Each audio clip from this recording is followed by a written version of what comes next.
more. Kaylee Nixon and Todd Caputo coming to you live from Sun Auto Group. Todd, this is a big deal. Kaylee, there's people all over the place. What an amazing event. Everybody's out for the fight to sell 800 cars during our big sales event. Todd, I love the look on our Sun VIPs' faces. Everybody is walking out of here a happy customer. Not only will they not be making a car payment until 2018, but with every purchase, your choice. Apple AirPods, you got the Apple TV, the Apple Watch. It's incredible. Yeah, I know. Some people, they just don't know which one to get, Kaylee. I don't. Do you take the watch, the TV, or the AirPods? It's unbelievable. It's a fantastic sale. We are going to do whatever it takes to get 800 vehicles sold. So if you're listening to the radio right now, maybe you're out driving around and you need a vehicle, now's the time to come in and come and see us right now at Chittenango, Cicero, or in Cortland. All right, buy any vehicle on our lot and you won't make a payment until 2018. That's incredible. It all ends October 31st. You don't want to miss it. We can't wait to see you soon. Come and see us right now at one of the dealerships. We're here live. All vehicles with approved credit interest accrues from date of contract. Offers cannot be combined. Apple products registered trademarks of Apple Inc. Who's not affiliated with Sun Auto Group. See dealer for complete details and restrictions. Expires 10/31/17. From Pop Warner to the Dome. From 5Ks to marathons. From Little League to Work Leagues. Focusing on the community sports lifestyle in Central New York. This is Sports Express Radio on News Radio 570 WSYR. Now on 106.9 FM.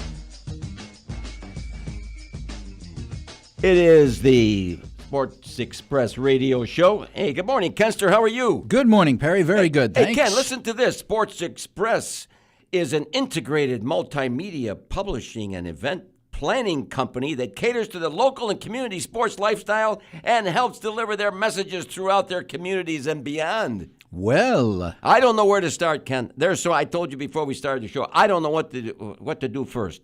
Obviously, I like the heading in the Syracuse Post-Standard, almost there. My brother and I are driving back from Canandaigua with our annual outing with Chris and Connie, my twin brother and sister from Rochester. Right. And we got the radio on. We're listening to the whole game on the way back, and we're screaming and shouting because it was a great game right to the very end, and I don't recall whether maybe you recall what I said several weeks ago, and I went to the game with Rob Bennett and his son, and we're sitting there, and I'm saying, oh, my gosh, we got a football team. In fact, I screamed it out on the air, did I not? You did. It came back. Yes, you did. Well, what do you think Dino Babers says right there after the game? He says at his press conference, I guarantee people aren't excited about playing us, meaning if you wanted to go to would you be ready for Syracuse after all of these years of sort of being in the doldrums? Would you want to play Syracuse? I think I commented on it. I wouldn't want to play them. We have a football team, baby. Absolutely, and they're 4-4, which the same as they were last year, but they're playing a lot better this year, quarterback-wise, running back-wise, especially defensive.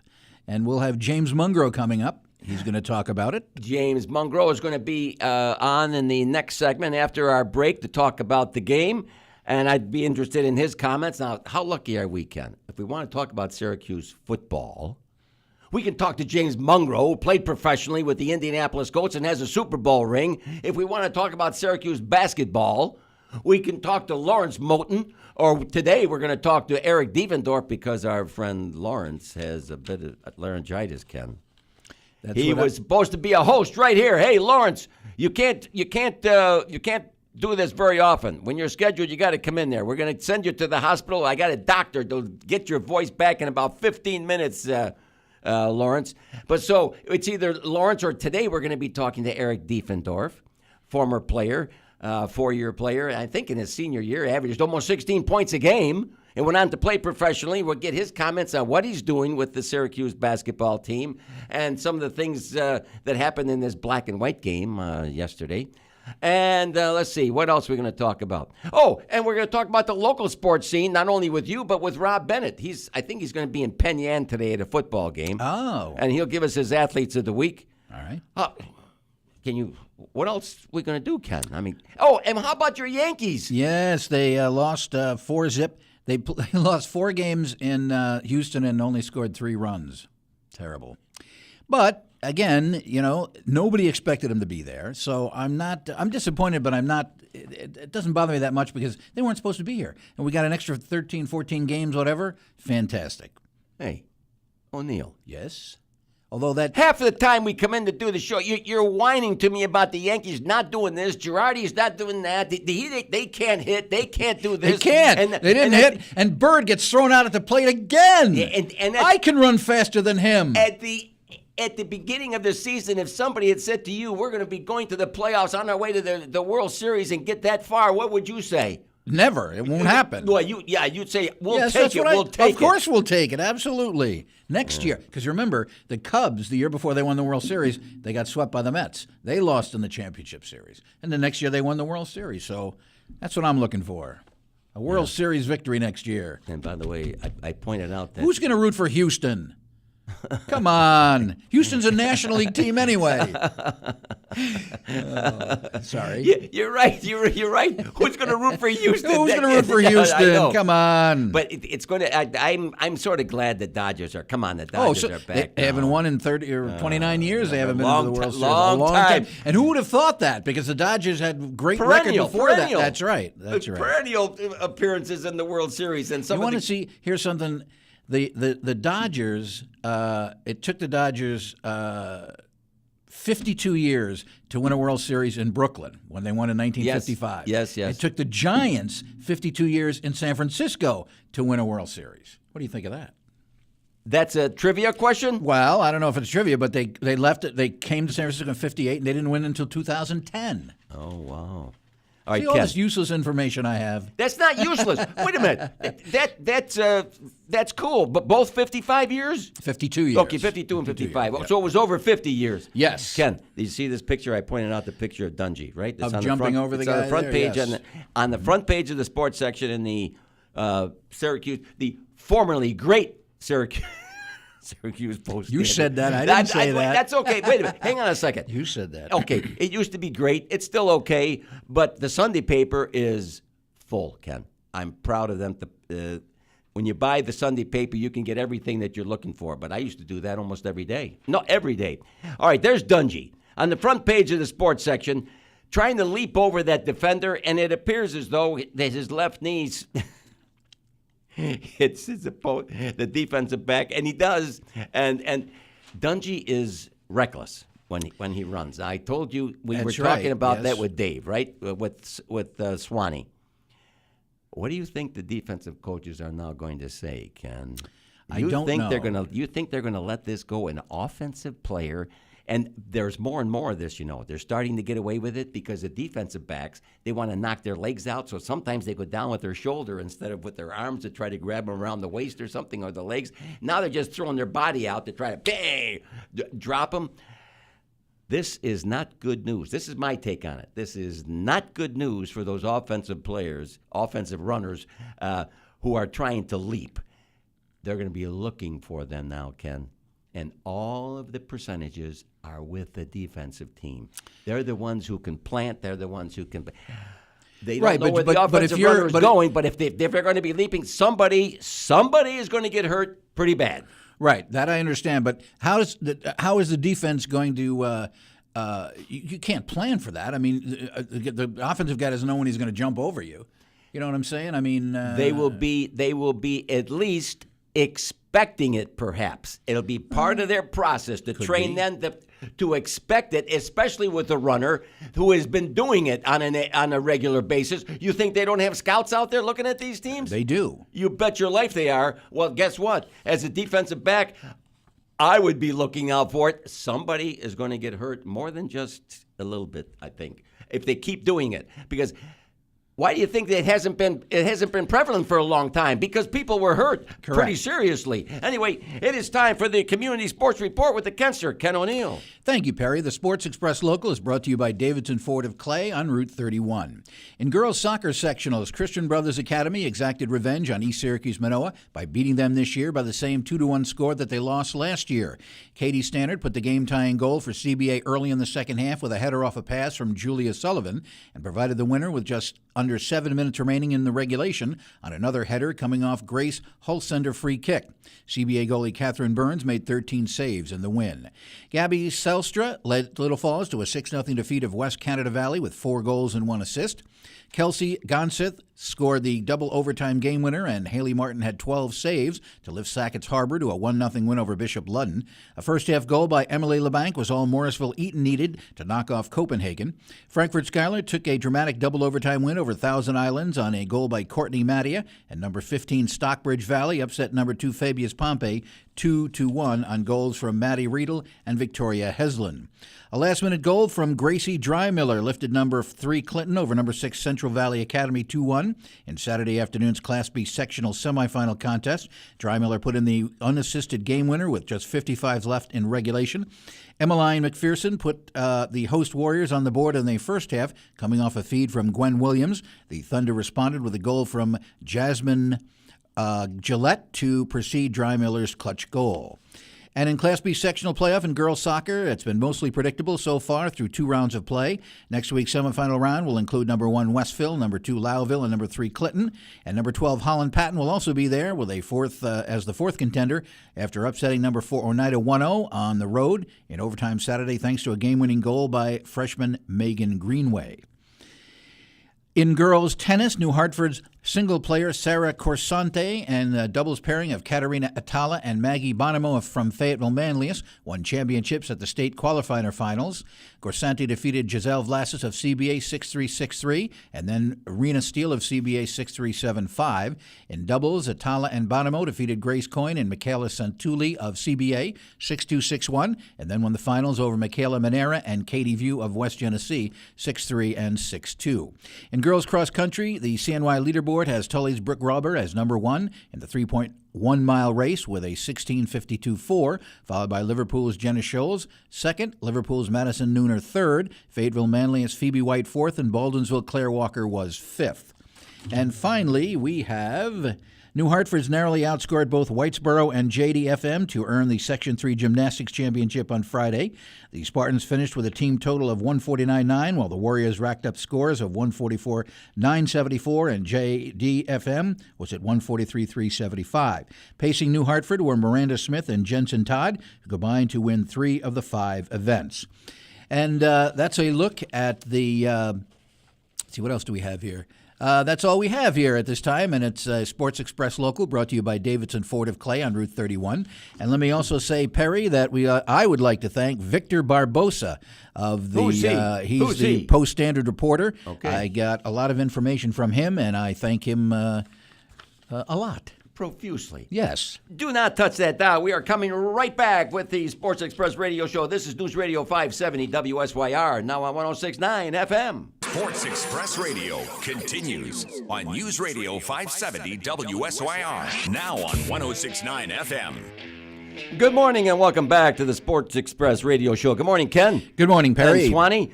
Look, if you're going to talk Syracuse football, I don't know who would be better to talk about it than someone who has played for Syracuse and at a very high level and then gone on to play professionally and maybe have a Super Bowl ring. I don't know. I guess that's Mr. James Mungro. Good morning, Mr. Mungro.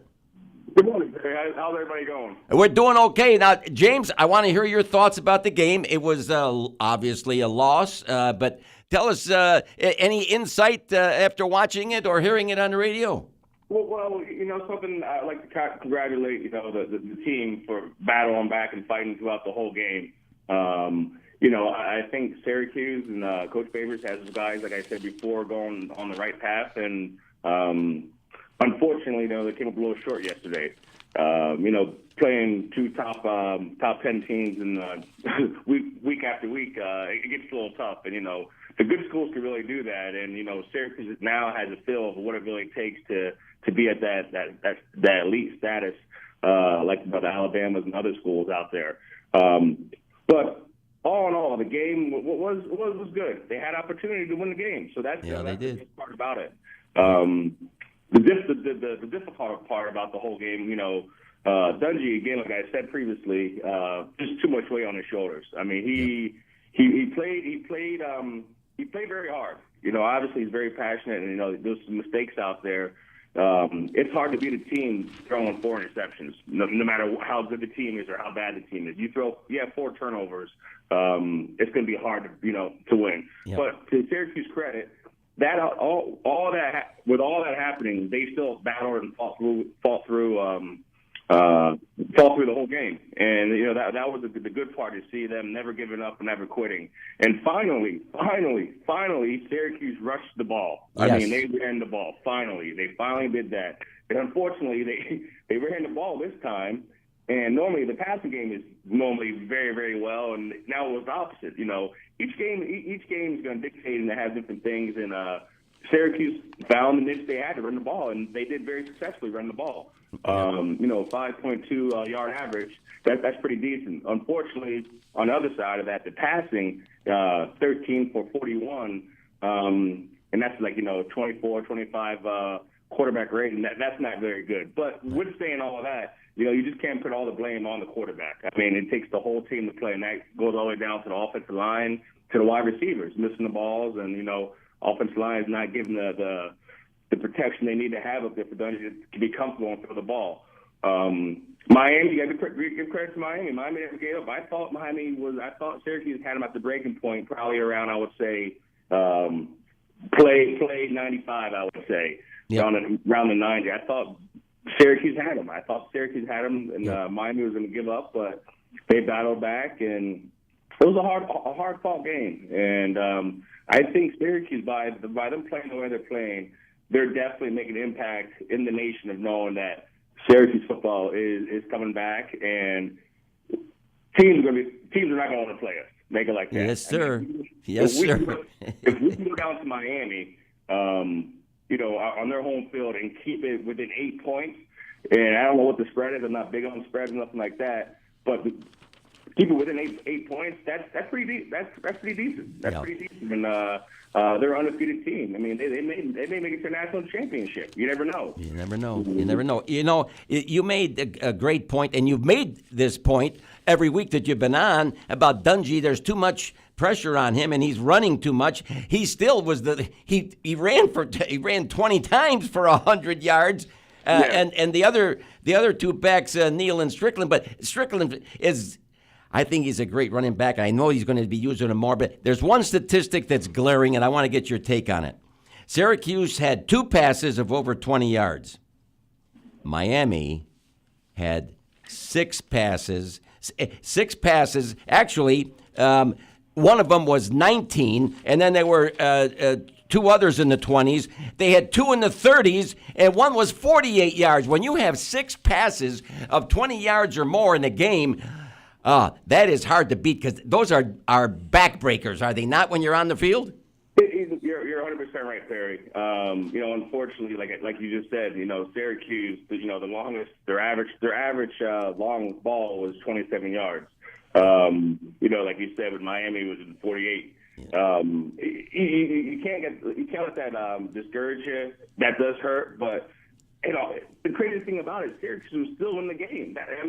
With those statistics, Syracuse is in the game. You know what I mean? And statistically, you would think they were getting blown out with four interceptions, and they did not. They battled and they fought hard and never gave up. And that's the biggest thing in sports. And that's the whole. I think in any sport, that's what it's about: breaking the other team's will to give up. Basically say you won, uncle, whatever you want to say, or tap out. That's terminology now these days is called tap out for UFC fighting.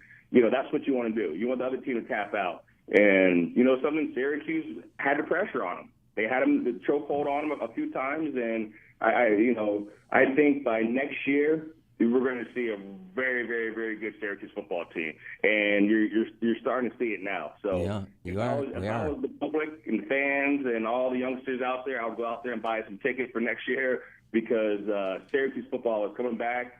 Central New York is going to be a hot spot for football again. We're going to get this program back. Baiters are going to get this program back to where it was back when I played. Yeah. So I'm really, really excited for the guys. They fought hard, like I said, and they got to clean up some things on a turnover. Defense played decent. 27 points to the 8th-ranked team. That's not bad. No, sir. Not bad at all. James, It is always great to talk to you and to get your insight because you've been right there on that field. You've seen this. And who was quarterbacking when you were playing? I can't remember. Who was what you said? Who was quarterbacking Syracuse when you were playing? When I was playing, we had a variety of different quarterbacks. Obviously, McNabb was there when I was. Sophomore. And then we had Medee Williams, Pittsburgh guy, Pennsylvania guy, very good quarterback. And then we also had Troy Nunes as well. And then we had R.J. Anderson as well. So I had all different types of quarterbacks. And, with saying that, we play as a team. And this team that is out there now, I see a lot of things that are similar and familiar to how we play as a team. Yeah. The guys are not giving up out there, and it's unfortunate that they let the first two the second game slip by him with Middle Tennessee State. Because if not, they would have won that game. They could be sitting differently. Oh, yeah. Oh, yes, absolutely, absolutely. Okay, folks, we've been listening to James Mungro, former Syracuse great and the Indianapolis coach, Super Bowl ring player. James, thank you very much. We'll talk to you next week. Hey, no problem at all. Thank you. Okay, see ya. There he goes, folks. I mean, I'm pinching myself. Here, what are we coming when people have been playing the game and we can go to James Mungro, Lawrence Bolton, Eric Deepa. I mean, it's pretty cool, Ken, isn't it? It is. You wouldn't have believed we'd be sitting here at the WSYR studios talking to these kind of former athletes like this last year, would you? No, not at all. It's a good thing Rob Bennett, the president and CEO of the That's SportsXpress right. Syracuse, came along. And by the way, we're going to be talking to him in the next segment about his Athletes of the Week, and we're going to see if he picks up any of your report right All there. right. This is News Radio 570 WSYR, now on 106.9 FM. This is Sports Express Radio on News Radio 570 WSYR. Now on 106.9 FM. Sports Express Radio is back with the Kenster, Ken O'Neill, with his Community Sports Report. Thank you, Perry. The Sports Express Local is brought to you by Davidson Ford of Clay on Route 31. The sectionals are in full bloom, and in football, there were some amazing games. Cicero North Syracuse defeated CBA 61-7. In AA, Eric Pride rushed for 3 TDs. Whitesboro's David Camerata recorded 5 touchdowns in their defeat of Indian River 41-20. Niger Jefferson ran for 3 scores as East Syracuse Manoa beat Carthage 35-28. Liverpool's Jacob Vacco scored the winning touchdown in the fourth quarter as 7th-ranked Warriors upset 2nd-ranked Central Square 26-22. Corcoran's Khalil Robinson ran for 3 scores and caught a 59-yard bomb from QB Trace Williams as they defeated Utica Proctor 45-19. Johnson City scored 60 against Oswego. Cazenovia scored 61 in beating West Hill. Dolgeville scored 62 in defeating Sandy Creek, but Joe Benedict of Sandy Creek had runs of 2, 69, 83, and 32 in a losing effort. Onondaga shut out Beaver River 12-zip, and Vernon Verona Sherrill shut out Chittenango 27-0. In boys soccer, 8th-seeded South Louis pulled off the upset of the Class C sectional tournament by shutting out Cooperstown 2-zip. Falcons goalie Derek Crowfoot had 10 saves in the win. In a playoff rematch from 2016, Beaver River got revenge for last year's penalty kick loss versus Tully, knocking them out in the PK phase, this time 4-2. Fulton shut out Indian River 5-0 as goals by Matthew Borrow, Cameron Stewart, Anthony Salerno, Colin Bennett, and Donovan Duell led the Red Raiders to victory. And West Hill scored 6 times to defeat Camden 6-0. Goals by Bo Benahuda, Brad Zell, Charlie Bolich, Braden Krakowski, Adam Hearn, and DJ Kaloy led them to victory. And finally, in the Tri-Valley League Championship in boys cross country at Rome Free Academy, it was won by Vernon Verona Sherrill as Owen Walker finished first and Owen Rose finished second. Spencer Walker finished 7th and Trevor King 11th. Rome Free Academy finished second and New Hartford was third. And that's a look at the Sports Express Local, brought to you by Davidson Ford and Clay on Route 31. I'm Ken O'Neill. And by the way, Ken, if you want to see you've been there. I know you know where it is. The Davidson Ford showroom is spectacular. Unbelievably big. Spectacular. All right, on the line with us right now for his Athletes of the Week report, and I don't know who he's going to pick after all those male and female athletes you mentioned, Ken, in your 2 reports. Hey, Bennett, what are your Athletes of the Week this week? Hey guys, so we are going to give some love to the gymnastics world this week, and it's just such an exciting time of year in high school sports with all the sectional playoffs and the championships going on.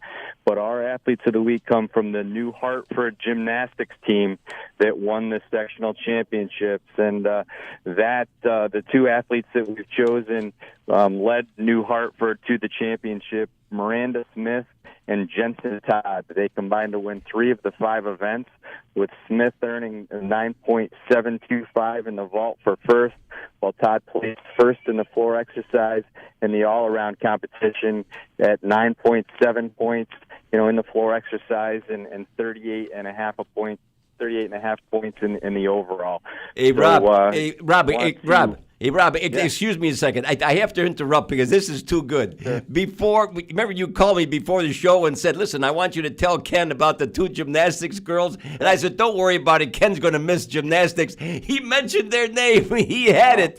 He got it. Fantastic. So, Ken is on top of everything. Yes, Terry. he is. That's why I called you. Nobody covers the community sports like Ken O'Neill. So that's what I was a little bit worried about. So put one in the scoreboard for Rob being right for a change. Yeah, you were right. You were right. I apologize. I had no idea. No, I didn't think he was going to go. Great job. So. Okay, now tell us what else is going. Is that it? The 2 girls from New Hartford? Yeah, the 2 girls, Whitesboro came in second place. Want to mention Taylor Bushy, who was very strong with a 9.7 in the uneven bars and a 9.6 on the balance beam. But really want to, acknowledge all the accomplishments of the Section 3 athletes who qualified for the state championship, which is going to be on March 3rd down in Long Island, Cold Springs Harbor. But Maddie Brooks from Baldwinsville, Tiffany Kayam, I don't know how to pronounce this one, Kayam Devan from Whitesboro, Alyssa Smith from Oriskany, Kennedy Masu from New Hartford, Miranda Smith from New Hartford, Jensen Todd, New Hartford, Taylor Bushy, Whitesboro, Madeline Sue from New Hartford, Kiara Kamdevan, Mia Podaminos from JDFM, Riley Fishkin from JDFM, and Rachel Wells from JDFM. And last but not least, Devin Myers from ESM Liverpool Canastota team. So those are the Section 3 athletes that have qualified for the state competition. Gymnastics is a sport that just requires so much strength and so much athletic ability. And, just want to acknowledge, these girls' accomplishments, and I'm sure they will represent, Central New York and Section 3 very, very strongly down in the state competition. Hey, listen, I love those parallel bars when I was at Ithaca. I loved those parallel bars, but I couldn't flip up in the air on those rings or the way they do now. Oh, it is amazing. Anyway, just one more thing quickly before we let you go. It has been a long time since I have seen CBA football on the wrong end of a score against Cicero North Syracuse. I don't know. I 61-7. That's got to be tough for those kids there. But I'm going to tell you, they've been a great program over the years. I know that CNS has got a great quarterback and their offense. Oh wow! We got to go watch them play some night. We got to watch them play. Hey, I Rob. think CNS, Perry, might give some Division III college teams some competition. They've really got it going on there on offense, defense, special teams. But, Connor Hayes is a very special kid. I got to watch him play some of his first tackle football games in the Skinny Atlas youth program. He played with us. He was living at Marcellus at the time. And, just a very, very special kid, comes from a great family, had an older brother who was a wide receiver at Marcellus and played some college football. They've got a lot of special players there at CNS, and it's going to be very interesting to see as they proceed through the playoffs here and then throughout the state playoffs. As much as you want to feel bad for CBA, like you said, they've had a extremely strong run, and I have no doubt that they'll be back strong year. But this might be an extra special CNS team that we're looking at. You look at all the games they've played, and most of them have been in the 61-7 fashion. So Okay. Can't wait to see what they accomplish going forward. All right, Bennett. Hey, great report today, and touche to Ken O'Neill for mentioning those two gymnasts. Hey, Rob, from can New Hartford. can you picture Perry doing the parallel bars in his suit? Yeah, I can do it. I wasn't bad. But now I have no choice. Hey, Bennett. Hey, enjoy yourself in Penn today, and I'll be talking to you after the show. Hey, can't wait to listen to you guys talking to Eric Devendorf. Can't wait to hear about that orange-white game. Yes, sir. And everything they have going on, and should be excited. Eric was just such a talent here at SU, and I can't he's been part of the staff and their strength and conditioning program, I believe. But can't wait to hear what he has to say about this year's team. Okay, talk to you later. All right, bye. Folks, hang on. We're coming right back. This is News Radio 570 WSYR, now on 106.9 FM. Sports Express Radio on News Radio 570 WSYR. Now on 106.9 FM. All right, we're back with the Sports Express Radio Show. Ladies and gentlemen, our next guest, we're going to talk about Syracuse basketball now. They had the orange and white scrimmage was, I guess, a little bit different than in previous years because they didn't have the big dunk contest and then the onstage introductions and everything. But let's find out what happened. I guess if you talk about basketball at Syracuse University, to me, and I haven't been here, Ken. I haven't been here for any more than, I think, might be 17 years or 18 years, so I don't go way, way back. But there was a player who played that I considered a slasher. If he saw an opening to that basket, it was like nothing was going to stop him to get to that rim, and that ball was going to be around the rim somehow, some way. And I saw some shots go in that I just could not believe. And that would be Mr. Eric Devendorf. Good morning, Eric. Hey, how you doing? Appreciate you guys having me on. You are welcome. Well, listen, just we're going to turn the mic over to you. Tell us a little bit about the orange and white scrimmage that you probably you were there, I assume. Yeah, I was there. Yeah, okay. Well, tell us a little bit about it and some of your thoughts, your original thoughts, your first perceptions. Well, I thought I thought it was good. I thought it was good for the guys to be able to get up and down and play in the dome, and with a crowd watching, just to have that type of atmosphere early on is good for the guys. It's going to be some ups and downs early. We got a lot of young guys new to the system, new to the zone, so. But like I said, I thought it was good. I thought guys were able to get out there, and we were able to see some good things and some things that we got to work on. So we're just going to keep working hard, and I think as the season progresses, these young guys are going to keep getting better. Well, in basketball, it's pretty simple to break it down. You have to play defense, and you have to put the ball in the hoop. And I guess there's, and plus you gotta make your free throws. And if you, but I guess there's nothing else that you can put in the equation. So your perception on, let's say, some of the positives that you can take from that black and white scrimmage in terms of the offense. Oh well, I think offensively, guys got good looks, good shots. Some of them didn't go in, some of them did. I think the main thing that we're looking for is just wanted energy on both ends of the floor. I think guys were able to do that. They made some mistakes offensively, and they made some mistakes defensively. But the most important thing is to bring that energy and compete at a high level.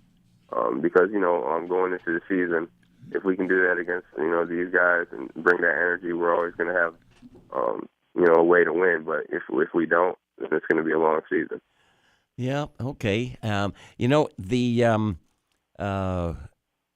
Your type of style.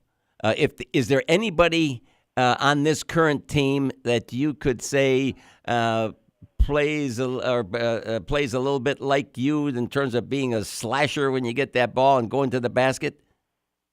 Well, I think we got a few guys that can definitely get to the basket and make plays. I think Tyus Battle. He's definitely athletic and strong enough to get to the rim. Geno Thorpe, Frank Howard, just a couple guys that can make plays for themselves and others. So, we need those guys to step up big. They're going to have to carry a big load. We got a young front court, so they're going to have to bring it every night. Yeah. And, when you played, I think you were here from 2005 to wait a minute. When did you get here? 2005 to 2009. Yes. All right. So you missed the championship team, and then I think the first year you were here, you lost the first round of the NCAA championship, didn't you? In the tournament. Yeah, my first year. Well, we actually, I played with Jerry McNamara, and we won the Big East championship, and then we ended up losing in the first round to Texas A&M. Yeah, it was almost like anything else after that Big East championship. Wow, that was phenomenal, phenomenal game. I remember watching it. And so after that, let's talk a little bit about Eric and what you did after you left Syracuse. You played professionally, and one of the places you played in was New Zealand. You played in the Ukraine, but you played in the country where my folks were born, in Greece. Tell us a little bit about Greece, just from my own perspective. How did you enjoy Greece? I had a short stay in Greece. I mean, I was in Athens. Beautiful country, good food. I had a good time. But a couple other countries: Turkey, Italy, Australia. You mentioned New Zealand, Ukraine. So I was able to, get out for about 6-7 years and see different parts of the world and get paid to play basketball to do it. So, how about that? I enjoyed that and learned a lot. Oh gosh, I mean, just to have the opportunity, Eric, travel all around the world the way you have, and James Mungro had a chance to do that. Lawrence Moten had a chance to do that. Roosevelt Bowie, Dale Shackelford, they're all involved with the Sports Express. And by the way, if you come on the air, you're already a Sports Express ambassador. That's the way it is, Eric. You have nothing else to say. You got to be a Sports Express ambassador. Oh, absolutely. Yeah, I was before this. That's why. Absolutely. Yeah. Okay, and so now you're traveling around the world, and then as happens with everybody, their professional career ends, and you decide that you want to. At that, you want to come back to Syracuse and tell us what happens after that. Yeah, so I definitely wanted to stick in with basketball. I love basketball, so whether it was playing or helping these young guys out. So Coach Bayham gave me the opportunity to be able to come back on staff as assistant strength and conditioning, and so now this is my second year coming up, and I'm just grateful to be able to help these kids. And I've been in the same situations, a lot of the same situations as them, and dealt with Coach and, going through, the season. So, I know what it can be like, and just trying to give them a heads up on stuff so they, when they run into it, they can make that right decision. Yeah, so you're dealing with the athletes in terms of training them and the weight training. And the weight training today and some of the skills that you have now that you can pass on to the players, not only as a trainer but also as a player, and to talk to them about the system is just it's got to be a tremendous asset to Coach Boeheim. So that's what you do with them now, and I think that's a great fit for someone like you, because when you're an aggressive player, and you played as aggressively as anybody else that I can think of, and that's why I think I call you the slasher. But some of the I don't know how fast. I wish in baseball, we want to know how fast a pitcher can throw the ball. We want to know how fast somebody can run. We got to do this with punts and everything. I want to know how fast you can get to the basket from half court. That's what I wanted to find out, that nobody had a gun on you, Eric. Man, you know what? I definitely love getting to that rim. I just had a knack for getting there, man, and finishing. Yeah, no kidding. And I'm not the only one that noticed it. Okay, so Coach Boeheim has got you working with the athletes. So tell us a little bit about what those athletes go through now, because it's a lot different than it was 20 or 30 years ago. So what are you doing with the athletes today for the folks out there listening? Yeah, actually, I'm 30 years old, so I'm not too far removed from playing, and I can still play. So when I get out there on the court, they they can't beat me at all. So they still have to respect that fact. But, Yeah, there you go. yeah. So, but I'm just trying to help these guys through the process of learning the game and learning coach's system. Knowing that if coach gets on them, don't go in the shell. You got to be able to play through it and stay confident and believe in yourself. Sometimes that's hard because everybody's different. Yep. But Coach Boeheim's been doing it for 40+ years, so his style and his way of coaching, you have to adapt to that. He doesn't have to adapt to you. He's he's coached numerous All-Americans and NBA players. So you coming in here, you have to be able to get used to his system, and it's a great system. It's a system that allows you to have freedom and be able to get to the basket, and make plays for yourself and others. So, yep. Well, teaching these guys and putting them through the ropes. So I'm giving them a heads up on things so they can, be ready to go. Well, there you go. And listen, I can't wait until we get Lawrence in the studio co-hosting the show, and then we get you on the air again as the season progresses, Eric. Hope you'll be willing to do that. No, absolutely. Okay, great. Without question. Thank you very much, Eric, for being on the Sports Express radio show. Have a good weekend. All right, man. Okay, yeah, see you later. Okay. Oh, Ken, I mean, are you kidding me? Pretty amazing, I'd say. How great is this? And Eric is back, and I'm telling you, it is appropriate. Slasher. Yeah, I like that. I like the term slasher. Anyway, hey, thanks, Swanee. Great show today, Ken. Well, you and I have to dribble back and forth. Should I call it dribble? We don't dribble. We dabble. Yes, there you dabble. go. That's we very dabble good. with things. All right, folks, it's time for us to say goodbye. We'll see you next week. This is News Radio 570 WSYR, now on 106.9 FM.